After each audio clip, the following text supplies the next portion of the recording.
Diamond Niners Weekly for Week 13 of the 2025 season. I am Nick, joined as always by Kevin. Hey, what's up, Niner Nation? With producer Brad, making it all go. Hey. What's up, boys? How's everybody feeling tonight? Doing good. Niners got a victory last night at the Hayes, and looking forward to a homestand this weekend. Yep. Yeah, late night at the Hayes last night, man. That game ended kind of late, but hey, I'll hang around as long as I need to see a W. So that was, and the weather was perfect. So all good. Perfect. Coach Kevin, you just came off the practice field. I did. Yes, I did. Another day. What were we working on tonight? What skill set were we working on tonight on the practice field with the 9U boys? We just wanted to get reps in. We got a lot of reps, a lot of grounders, and a lot of BP. Okay, good stuff. Are y'all playing this weekend? We're off for a couple weeks. Nice. It's nice to have a little break, right? Just get some practice in and work on the game, all that good stuff. Yeah, the moms like to have Mother's Day weekend off. Good point. Good point. It is Mother's Day this weekend, so good call. Excellent call. All right. Well, we got a lot of stuff to get into tonight. Kind of set the table for you a little bit. Let's just be real. Since we saw you last, the Niners have gone 2-2. Things down in Houston maybe didn't go exactly like we were planning. But hey, that's baseball. That happens. Got back to the Hayes last night. Got a great win over a scrappy High Point team. That is a quality club coached by Joey Hammond, former 49er player. Cool to have him back in the ballpark. Great win. But as we stand here, Kevin, we're going into the last 2 weeks of the regular season, and the Niners find themselves in a great big old three-way tie for second place in the AAC conference. So three-way tie with 6 games to go. It's going to be a dogfight. Yeah, 6 to go. You got a nice homestand senior day coming up. You want to pick up 2 or 3 this weekend for sure, and then the next weekend you kind of watching the standings, watching the scoreboards, seeing what everybody else is doing. But three-way tie with FAU in South Florida. We lose the tiebreaker to South Florida, but I believe we have the tiebreaker over FAU. We do. So I don't know how. I doubt it'll stay a three-way tie, but hope we can play our way into that 2 spot on our own. And 2 would be great. Yeah, you in the conference tournament. It's kind of like a region. It's kind of like Omaha. There's 8 teams. Mm-hmm. Double elimination, 1 versus 8, 2 versus 7, et cetera, et cetera. So you really want to get one of those 1 or 2 seeds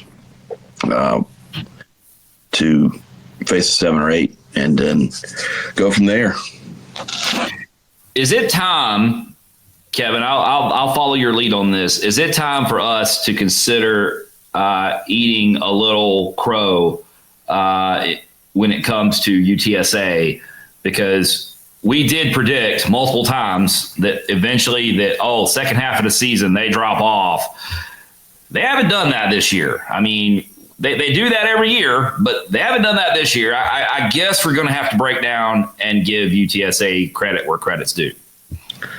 I agree. Yeah, we still have 2 weeks left in the season, but they've usually they have a really hot start, and in the past they've hit some road bumps and kind of faltered late, and they've been on the bubble several years and have the bubble burst on selection Monday.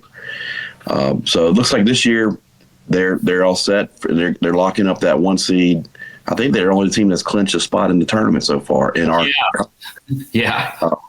So yeah, hats off to them. They've stayed on task, and they've taken care of business for the most part in conference. Yeah, they're 6 games clear.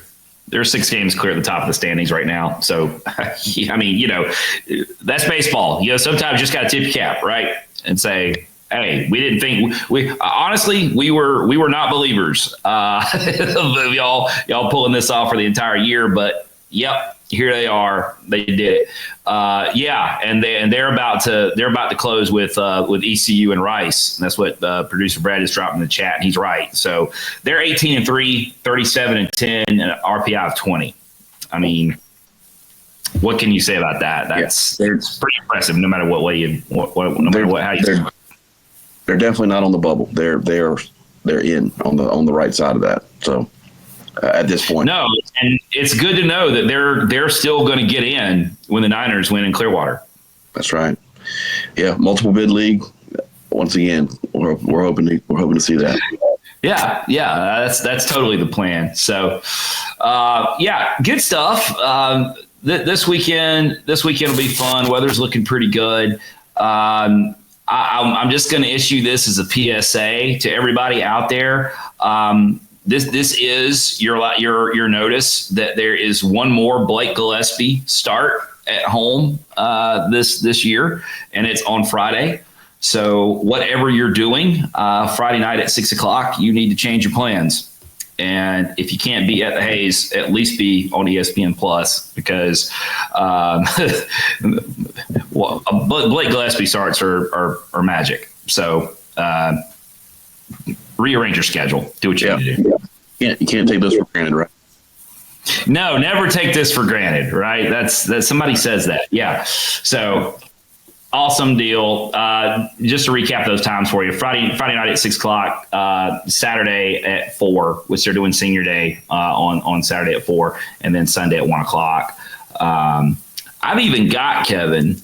Let me see here. I can read a list of seniors. You want to hear a list of seniors? That's always a good question. Who's seniors nowadays? I can do that. Okay, I have an official list here. Being honored at Senior Day this year will be Chase Allen, Trey Baker, Carson Bain, Chase Carson, Dante DeFranco, Thad Ector, Noah Furch, Matt Garcia, Connor Marinac, Chandler Riley, Zacharias Salinas, Joel Sarver, Adam Stanton, and Mike Sturma. In addition, there will be 3 managers honored: Ty Choplin, Tim Kiefauer. Tim, I just slaughtered your last name. My apologies. And Eli Shanice. So 3 managers in addition to those 14 players. So 17 total. So get your seat early on Saturday, because Senior Day is going to take a little while to honor 17 different folks. Right. Speaking of a little groundskeeping, we did have a conference honor this week. Chase Carson was honorable mention in their weekly awards. His 3 relief appearances during the week with no hits, no runs. He got a save against Campbell and a win against Rice on Sunday. So hats off to senior Chase Carson on his weekly honor. Yes, sir. He is. He's closing out his career the way you want to do it, on a high note. So, attaboy. All right. I think that about sets the table for what we need to do. Let's have some fun. You want to? Let's do it. We love bringing y'all player interviews. It's our favorite thing to do, and we're excited about this one.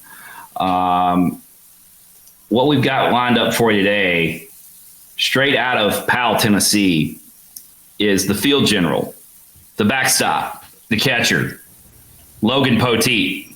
What's up, Logan? What's up, guys? How we doing? Man, we're doing great. We hope you are. Yeah, I'm great. Just chilling. Well, we appreciate you taking some time to talk to us, man. This is so much fun to bring you guys, because, you know, for people that just watch the games on TV or in the stands, you guys are just kind of, you know, especially for a guy like you, you're crouched down behind the plate wearing a ton of protection, and it's you know, kind of hard to get to know a guy like that. So it's cool to bring you out from behind the plate and put you in front of people and kind of let people get to hear your story. Yeah, I appreciate you for having me. Awesome, man. let's we kind of start these things and then they kind of go where they go. You never know what we're going to wind up talking about. But I think a place to start for you, Logan, is you have been such a difference maker at catcher for the Niners this year. But getting to know a little bit about your background, the truth is you were kind of late to catching. Walk us through that process about how you got into catching, because that apparently was not your first love. Yeah. So all growing up, I was a shortstop, an infielder, and knew nothing else until I got to high school. And then we had two senior catchers my freshman year, and coach just kind of came up to me and was like, "We see you have good actions, like smooth actions. We think you might be a good catcher." So freshman year of high school, I started working on catching, and then sophomore year is where I really took over, and I was just strictly a catcher from then on out. So it's kind of how it all started. And you grew up in Tennessee, a lot of great ball players in that state. Take us through your youth baseball and how you on your path from high school to Vandy to Charlotte. Yeah, so I mean, when I was younger, I went through the travel circuit, just like every young kid kind of goes through now, just traveling all over the country, to Florida, Georgia, and then I ended up about my sophomore year of high school. I got a few interests to go play at the next level. I was a very under-recruited player. Only had two offers out of high school, one being East Tennessee State University and Vanderbilt. And I ultimately chose to go to Vanderbilt because of all the resources and all of the things they could do to help me become a better player. And that's just kind of what led me to Charlotte. My goal is to play professional baseball and make it to the next level. And to do that, I just needed to play. I needed to develop. I needed experience. So yeah, that was the ultimate goal, or the ultimate decision to come to Charlotte. So I want to ask you a serious question, but I'm going to ask you a maybe not so serious question first. You grow up playing shortstop, and then you make that the transition from shortstop to catcher. Are there ever times, still, when you've just taken a foul tip or a foul ball off various parts of your body, when you're lying there composing yourself, do you ever still think back, shortstops don't have to do this? Yeah, I love it.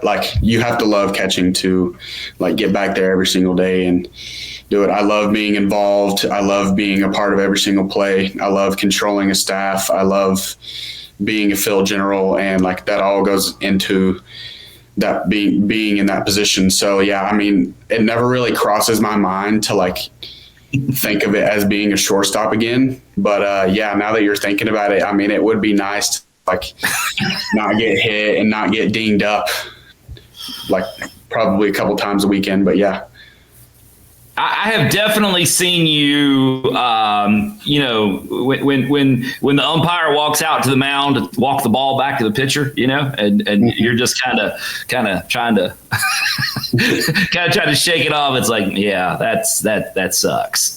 Yeah. That can't be a lot of fun. So, all right, serious question. You did start off your collegiate career at Vanderbilt. You mentioned that. That is, last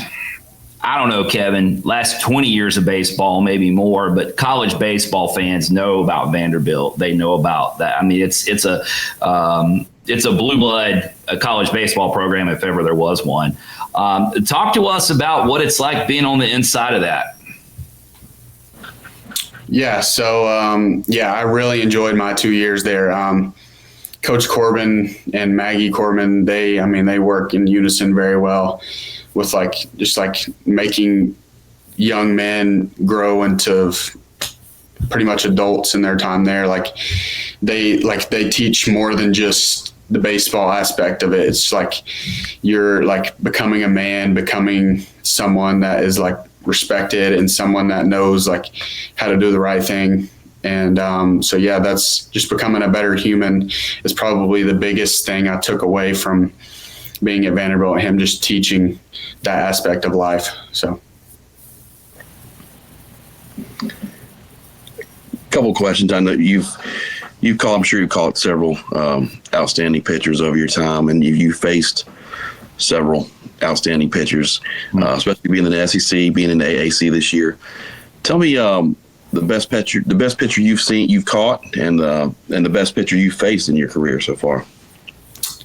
Yeah, so I would say best pitcher I've caught. I would say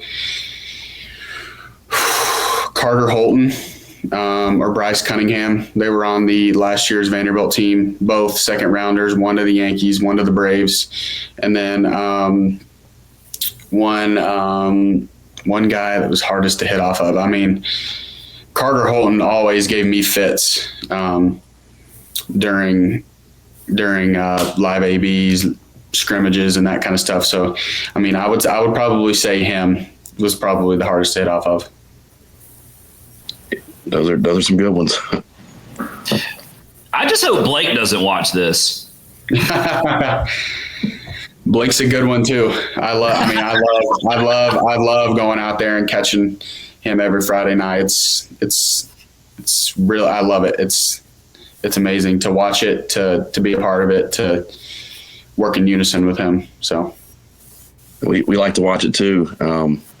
He seems like a bulldog out there, and I notice he does shake you off sometimes. Yeah, he knows what he wants to throw, right? He does. He's good at what he does. He's a competitor. He knows like not very much emotion. He just knows what the job is and how to get it done. So. Speaking of which, how many? What's the count on no hitters you've caught right now? One.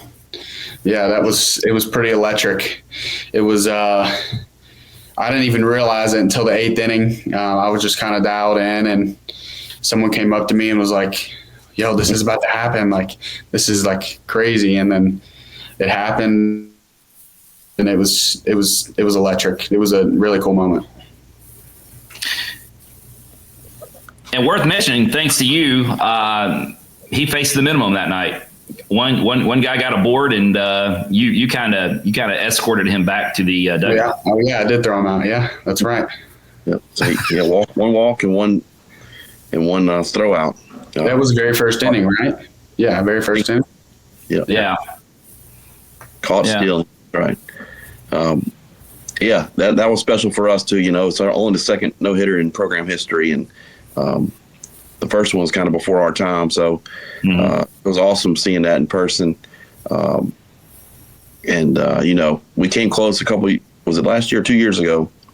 We were Matty Brooks 8 2/3, and but to get it at home early in the season, that was awesome.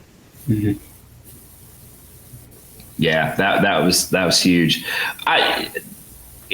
So this is just, I want to get your opinion on something, because there's a common theme here.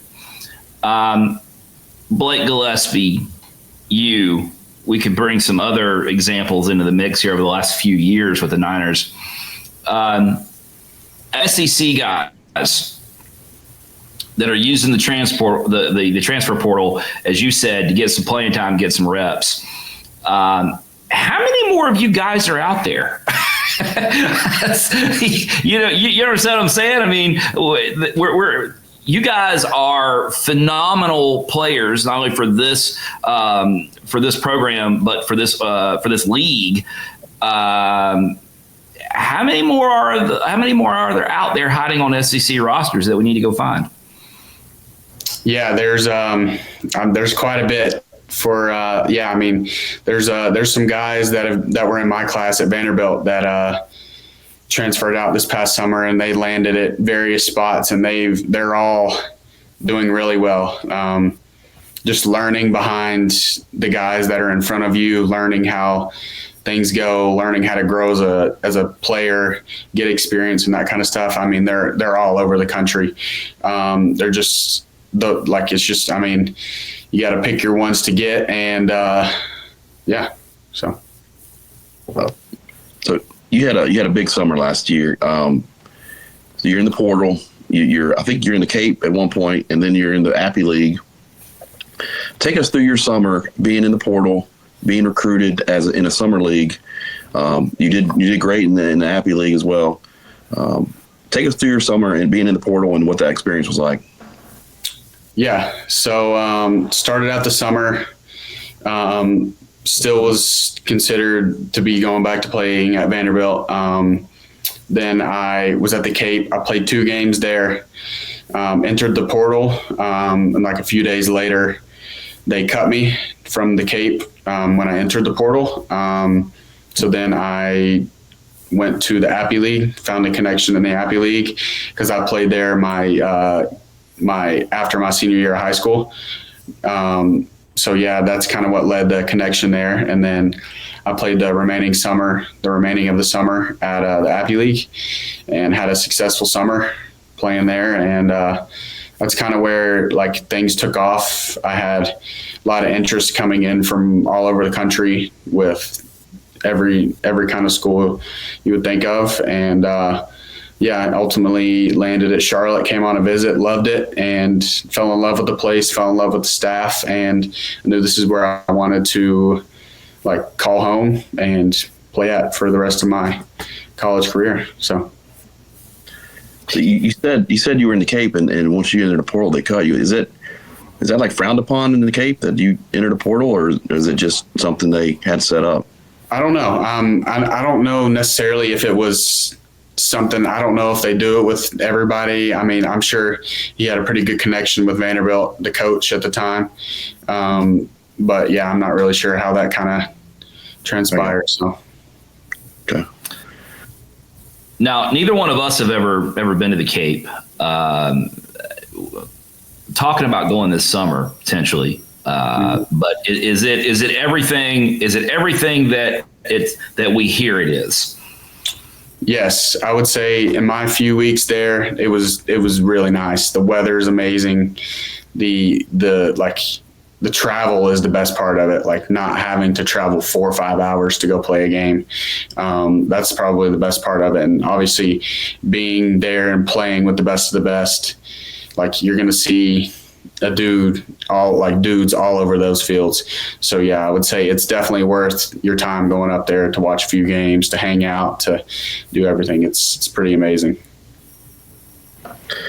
And then you joined the Appy League, which it used to be a minor league, major league affiliates, but they turned it into a college summer league. And Blake Gillespie, actually, he pitched in the Appy League as well. I think both of you guys are on the All-Star roster. Talk a little bit about the Appy League. Yeah, so actually I'm going to kind of rotate a little bit. So me and Blake used to play with each other, Team Elite. So I kind of knew Blake when we were 16, 17, 18.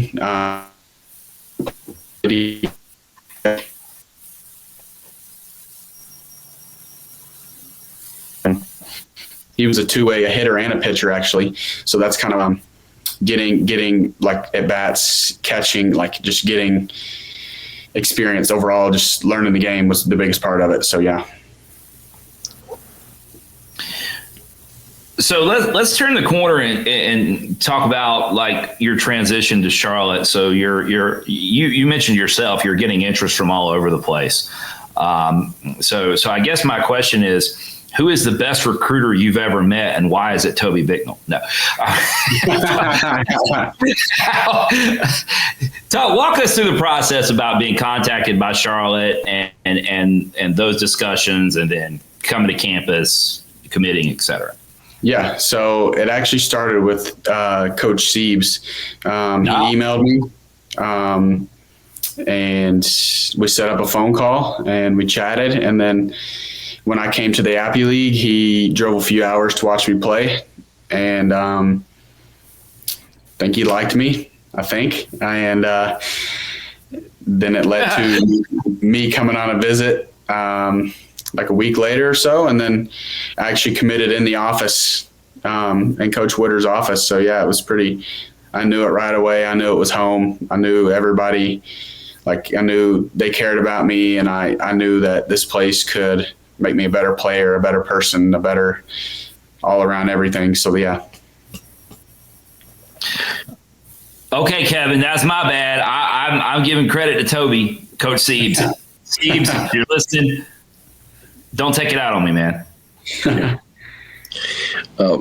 This coaching staff, they obviously value handling the pitching staff. They value the defensive side of a catcher, the catching position.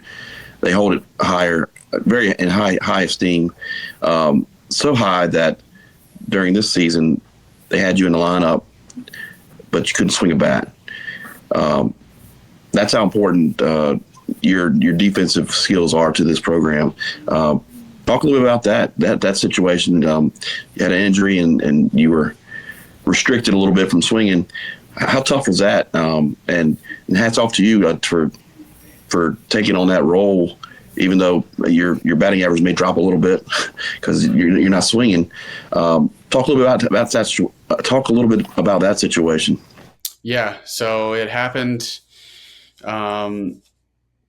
We had a really good night at Truist Park on Friday against ECU, and then later in the game, the 8th inning against I think Young was pitching for ECU. Threw me an inside fastball, and I took a swing at it, fouled it off. And I knew something. I tweaked something in my wrist, and I knew something was wrong immediately. And that just kind of led to, like, the next day I couldn't play. I couldn't swing a bat. I couldn't, like, do anything. Got x-rays, got MRIs, got everything. Ultimately found out that I sprained and strained a tendon in my wrist, the TFCC, and I have a stress fracture in the top of my hand. So yeah, we figured that out, and then I took a few weeks off. I just caught, and every time I went up to the plate, I bunted. I did that for about 3 weeks, and then this past Saturday against Rice, finally felt good enough to let it go, and yeah, so it just kind of, and then Sunday had a good day, swinging the bat, and that's just kind of how it went. So I'm more back now than I was. I'm swinging fully now. So yeah, I'm glad to be fully back. Let me ask you a question about you did start swinging again Sunday at Rice, and you had a 3-run homer opposite field. I didn't pay attention to it at the time. The opposition was catching on to what was going on. They were starting to come in. They were bringing the infield in. Were they in on the joke when you swung away and hit the homer? Did they have the infield in, or had they realized you were back taking hacks? Yeah. So Friday I bunted all day. Saturday I bunted my first at bat, and then I came up with the bases loaded, and that's when I took my first swings in game. Coach Woodard was like, "You feel good enough? You feel good enough to swing right here?" And I was like, "Yeah, I think I'm good." And then that's kind of, they started in because I had bunted for 3 straight weeks. They started in, and then they eventually moved back when they figured out I was swinging. But yeah, Sunday when I came up, they were in, and then once they figured out I was swinging for good, that they backed out and they started playing me pretty normal. But yeah, they all had the scattering report. They were all in. They all kind of knew the story and what kind of was going on with me. So well, the announcers didn't know the story. They at least Friday night, they couldn't figure out why I was bunting. Yeah, they were perplexed, but that's why I turned them off and listened to Joe Templin when you guys are on the road. Yeah, normally. But it was great to see you taking some hacks again. We definitely need those hacks in the lineup. So it was great to see. Thank you. I guess that's how a shortstop winds up feeling like a catcher, is when he comes in expecting a bunt and you swing away, and that could go wrong real fast. Mm-hmm. Is that Kevin? Has that ever happened to you? No, it hasn't. Yeah, I know you are notorious for staying back. Old man softball. You're like, let me play back. I stay in the grass when I play that stuff. So, Smart deal. Logan, talk a little bit about this pitching staff. We've got a great staff to work with, and you do a great job back there of kind of running things. Talk a little bit about some of the guys on your staff. Yeah, I mean, every one of them. I mean, Blake obviously leading the way. You know exactly what he's going to give you every time he goes out there. Cribbs, really solid arm. I mean, he's got 4 really good pitches. You know exactly what he's going to do as well. Like, he's going to go out there and give you his best, give you really hard-fought at bats, hard-fought innings pitched, and then whoever's starting on Sunday, whoever comes out of the pen. I mean, JT's been holding it down in the pen all year long. He's been really, really good for us, throwing, I would probably almost 50 innings, I would say, by now out of the pen. I mean, everybody has been great to work with. Everybody has a great mindset about it all. When someone comes in, you know exactly what they're gonna bring to the table, and it's gonna be strikes from all types of pitches, changeups, sliders, curveballs, fastballs. Like I'm sure you guys see it, but Coach Woodard has a more passive style of pitch calling, not as much heaters, but more off-speed kind of stuff throughout the entire game. But yeah, everybody's knows how to compete and knows how to control themselves and knows how to work well with me and Coach Woodard and the staff. So do you like off the field? Do you hang out with any pitchers, or you just stick with the catchers and the offensive players? Yeah, so I would say, I mean, the person I hang out with the most is Connor. I mean, that's my roommate. He's just right across the way over there. We hang out all the time, watch MLB games, the Phillies because I just go out there and chill with him. He's always screaming at the TV. But yeah, I would say mostly hitters, I would say. And then pitchers, I'm obviously around pitchers more in the game, communicating in the dugout and that kind of stuff. So you have your work friends and then your home friends. Yeah.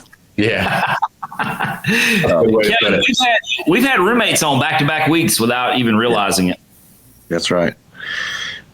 So he's a Phillies fan, and you said before the show you're a Braves fan. How does that work out between the two of you guys?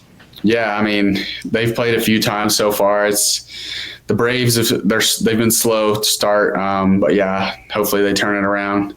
The Phils, they're a pretty good squad. I mean, everybody's good, obviously, but yeah, the rivalry gets a little heated when they're both playing for sure.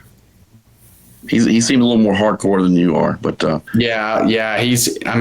Atlanta just kind of is the closest place to me, so that's kind of like who I've cheered for since I was growing up. I mean, he's smack dab in Philly, so I would say he's probably a little bit more hardcore than me, but yeah.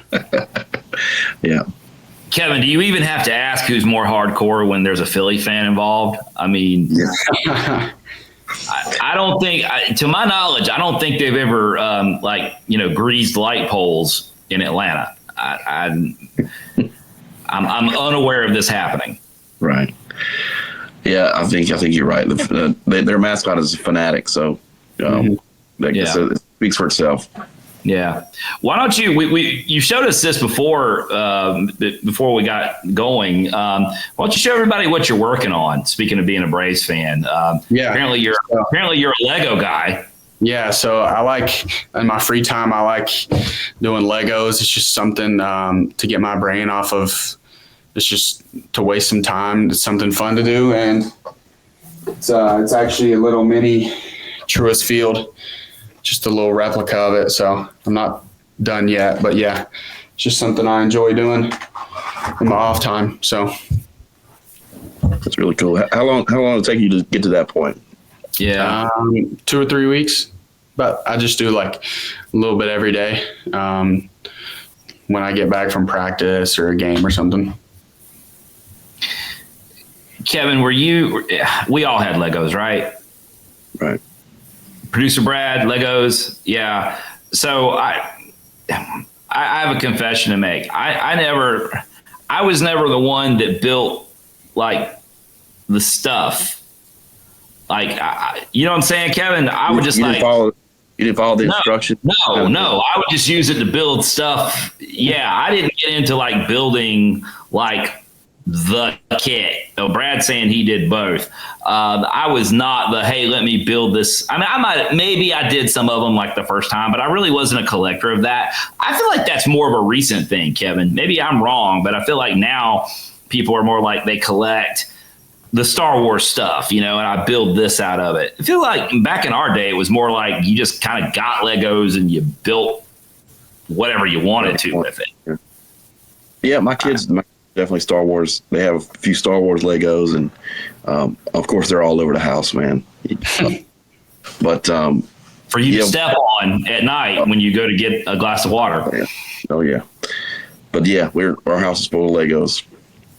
Not as cool as that Truist Park though. That might make me go get a Lego set and start working on a baseball stadium. I'm going to look into that. That would be very cool to have on display. How do we get a Lego haze? Yeah, there you go. That's where you got to use your imagination. Like just go to the Lego store and we actually, our family, there's a show, Lego Masters, that they do. It's like a competition. I don't know if you guys have seen it, but my kids loved it. And they had to create certain things, and it's pretty cool. But I'm aware of that show. I can't say I've watched it. Logan, have you watched this Lego Masters? Pretty cool. I'm aware of it. They had to make like functioning go-karts and race them against, I think Jeff Gordon was on there. It's a pretty neat little show, but especially the kids love it. A Lego haze would be fire. Yeah, I would definitely display a Lego haze in my office for sure. Yeah, that would be going right there. We would build that right there. So, all right, Lego hobby. We've got. I know we got another thing that you're into here. We efforted this, and it seems like this is a really big missed NIL opportunity. How has Lululemon not signed Logan Poteet as like a brand ambassador? Because you're apparently like you're repping the Lulu. Yeah, I would. Yeah, I do. I rep it all the time. Every single day, I have something on that's Lulu. It's the best stuff out, and once you get the best stuff out, you can't go back. So, how did this start? I mean, this had to start somewhere. How did you find yourself? Because I thought it was all girls stuff. Honestly, that's what I thought. And my daughter shops there. The first time I heard like Lululemon, I'm like, what is that? But yeah, I found out later they have guys stuff. How did you get into this? Yeah, so actually, it all originated with my girlfriend. When I met her, I had maybe one or two things, and then she started spoiling me, getting me a few things here and there, and that's kind of what led to my addiction to Lululemon. Just now, almost my whole closet is Lulu, I would say.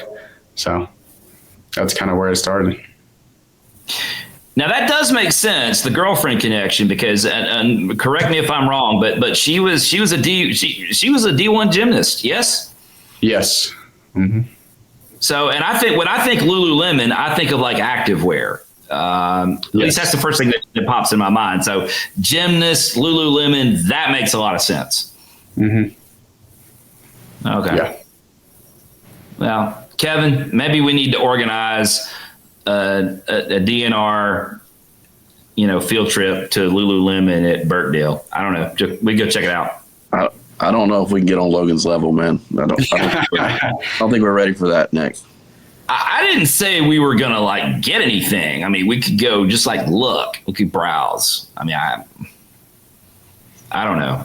We're probably too old to pull it off. Let's be honest. But I don't know. Yeah, They have a lot of business casual stuff too. It's solid stuff. I like business casual now. That's Polos, khaki shorts, khaki pants, everything you like long sleeve polos, like sweaters. They got it all. So. If they don't, we got to send this to them because they have a brand ambassador right here. I don't know what else they could want. One of the best catchers in college baseball, repping their brand. I mean, what else could they want, right? I mean, you'd be open to that, right? Yeah, 100%. Yeah, send the free stuff. I would love it. yeah, we'll see. We got to get somebody to work on that, Kevin. There's got to be an angle there. Yeah. So let me ask you this: we've had a chance to we had a chance to talk offline out at the field one day, and you strike me as a very very business savvy young man. You've got some thoughts around. Business dealings, economics in general. Beyond baseball, like what do you see yourself doing one of these days whenever that time comes? Wow. Honestly, I don't really have anything planned. I'm majoring in communications here at Charlotte. It's kind of just transferred over from Vanderbilt. But yeah, my goal, like, obviously, what I said earlier is I'm just trying to make it as far as into baseball as possible. And that's on the work side of it. I guess I'll kind of figure that out after my career is over. I don't really have anything much else for that. Well, yeah. We talked enough. We talked enough business and landscape of college athletics. You'll figure out something. You've got a good head on your shoulders. You're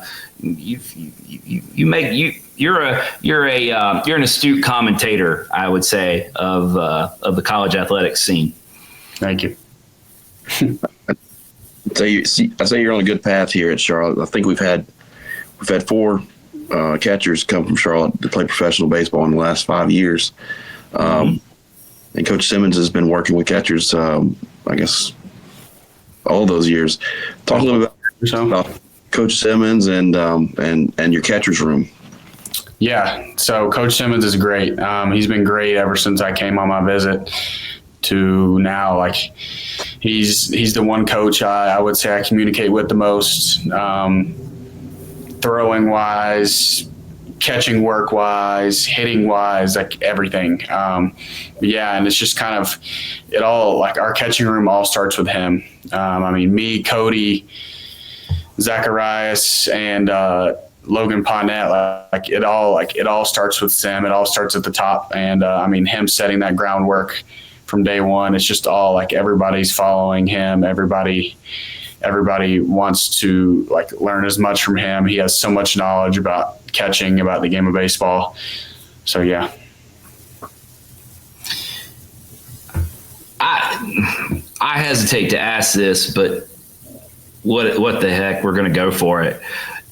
Do you have a Coach Simmons story you can tell us? Keep in mind, we are a relatively family-friendly podcast. Yeah, I wouldn't say. No, I don't really think I have anything. I don't have any stories. See, I told you he was sharp, Kevin. That was a very well played answer. I have no Tyler Simmons stories. Stay on afterwards. We'll give you some. If you don't have any, we'll give you some. All right, I'll use them against him next time. Next time we get a little altercation. We love Coach Simmons. Sometimes we find ourselves. I don't know, Kevin, encouraging him from the first base line over there. Mm-hmm. Yes, we're definitely encouraging. Yeah, he tolerates us. Logan, you guys are coming off a big win on Tuesday at the Hayes. You're sitting tied for second in conference play. 2 weeks left. Take us into the clubhouse. How's everybody feeling in the clubhouse, and how you guys doing?